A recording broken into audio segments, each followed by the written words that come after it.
এই অঙ্কটা যেটা দেখছেন সেটা হচ্ছে এরকম যে √6 প্লাস এরকমটা যদি থাকে প্লাস প্লাস, তাহলে এটা একটা শর্ট ট্রিক্স আছে এই সিম্পলিফিকেশনটার। সেটা হচ্ছে এরকম যে এই রকম যদি প্লাস থাকে তাহলে এই যে 6টা যে আছে এটাকে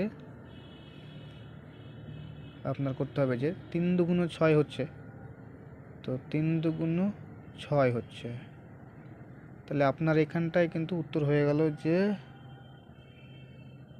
3 হয়ে গেল। কি করে 3 হলো? যেহেতু প্লাস তাই 3, আর এটাই যদি মাইনাস হতো তাহলে কিন্তু উত্তর হতো 2। যেমন একটা এরকমটা দেখাচ্ছি যে এটা আপনার 9 দিয়ে দিচ্ছি, 9 মাইনাস √9 মাইনাস 9 এরকম ডট দিয়ে থাকলো। তো এটার কিন্তু উত্তরটা এরকম হবে যে এটা ভাঙালেন কীভাবে? 3 তিরিক্ষে 9।